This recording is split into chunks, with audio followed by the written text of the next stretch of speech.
Good morning students, आप सभी का एक बार फिर से स्वागत है हमारे इंग्लिश टर्म चैनल में school for kids with special needs. हमने लास्ट वीडियो में डिस्कस किया है हमारे शॉर्ट आंसर्स फ्रॉम प्रोज को डिस्कस किया है जिनको आप आई बटन पे जाकर देख सकते हैं। अब इस वीडियो में हम डिस्कस करेंगे हमारे जो पोइट्री के क्वेश्चन है, शॉर्ट क्वेश्चन, उनको डिस्कस करेंगे। वीडियो बहुत छोटी वीडियो होने वाली है, इसमें डिस्कस करेंगे, फिर अगली वीडियो में हम लॉन्ग आंसर्स को डिस्कस करेंगे। देखिए, पहली पोएम है भाई डस्ट ऑफ स्नो, जिसके पोइट कौन हुए? हाँ, सही जवाब, रॉबर्ट फ्रॉस्ट। जो इसके पोइट हुए रॉबर्ट फ्रॉस्ट की बात हो रही है, स्नो की बात हुई है। तो what is dust of snow? Dust of snow क्या है? तो the dust of snow is means the fine particle, मतलब बहुत बारीक पार्टिकल, जो पार्टिकल उसके जो कण है वो the flakes of snow.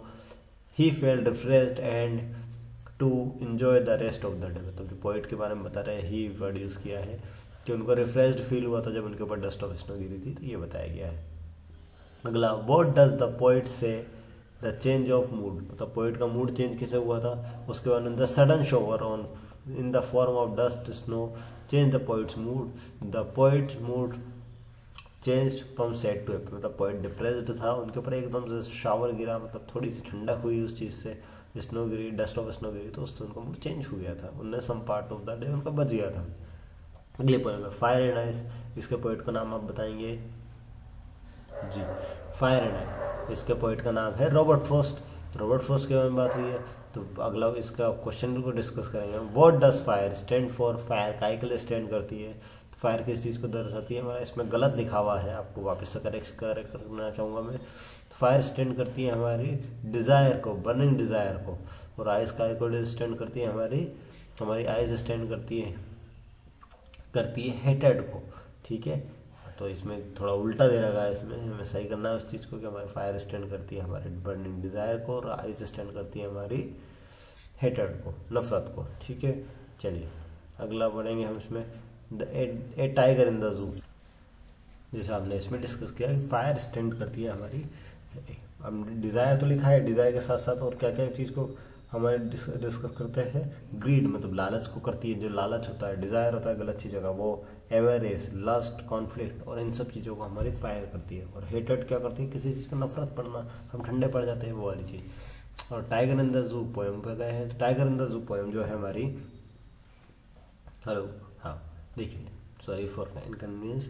The tiger in the zoo जो पोएम है हमारी, उसमें दिया गया है हमें कि how does the tiger terrifies the villagers, मतलब जो टाइगर है वो लोगों को टेरिफाई कैसे डराता है? तो जो टाइगर है वो लोगों को टेरिफाई करता है। The tiger terrifies the villagers by baring the white fangs and his claws making angry sound. तो जो टाइगर है घुर्राता है, उसके वाइट फैंग्स जो उसके पंजे हैं उन्हें दिखाता है, उसके दांत जो फैंग्स मतलब होता है तेज, उसके दांतों को निकाल के जो घुर्राते हैं ना, वो घुर्रा के डराता है लोगों को। How does the tiger stare at the night, what does the tiger stare at the night? What मतलब क्या, किस चीज़ को देखता है टाइगर नाइट में? टाइगर स्टार्स को देखता है, उसकी ब्रिलियंट चमकदार आंखों से चमकदार सितारों को देखता है। अगला है हमारा how to tell wild animal, जो पोएम है हमारी उससे क्वेश्चन है। तो the Bengal tiger who is noble wild beast according to the poet of the how to tell wild animal, मतलब पोइट के अनुसार जो नोबल बीस्ट जिसे कहा गया है। तो देखिए, wild the Bengal tiger is noble wild beast according to the poet, मतलब इस पोएम में हमें बताया गया है, इस पोएम में जो बंगाल टाइगर है उसको नोबल वाइल्ड बीस्ट बोला गया है। इस पूरी पोएम में हमें अलग अलग जीवों को बताया गया है कि उनको हम कैसे पहचानेंगे, उनके बारे में बताया। द बोल पोएम है, इसमें जॉन बेरीमैन की पोएम है। तो वाई डिड द बोल गो, वेयर डिड द बॉल गो, तो बॉल कहाँ पे चली गई थी? वेयर मतलब कहाँ पूछा गया है। तो the ball went to the nearby water body, मतलब पास में जो पानी था उसमें बॉल चली गई थी बच्चे की। What does in the world of possession mean, मतलब जो पोजेशन मतलब होता है हक जताना, इसमें तुम्हें बताया गया it means the every person in the world desire to possess the other things, मतलब इस दुनिया में हर व्यक्ति को हर चीज़ पे हक जताने की आदत होती है, तो उसके बारे में बात किया गया। Amanda poem, What could Amanda do if she were mermaid, मतलब जल परी की बात कर रहे हैं। तो if Amanda were mermaid, Amanda thinks सोच रही है, इमेजिन कर रही है, then she would drift slowly languid immersed sea, मतलब सी में तैरती रहती। She would be the soul inhabit sea, मतलब वह सी में एंजॉय करती, समुद्र में तैरती रहती। ठीक है, द ट्रीज पोएम में पूछा गया है find 3 things can not happen in tree less forest, मतलब ट्री लेस फॉरेस्ट में क्या क्या चीज़ नहीं हो सकती है। तो ट्री, अगर जंगल में पेड़ ही नहीं होंगे तो क्या नहीं होगा। The sitting of bird on the tree, चिड़िया कहाँ बैठेगी। हाइडिंग ऑफ इंसेक्ट, इंसेक्ट कहाँ पे छुपेंगे।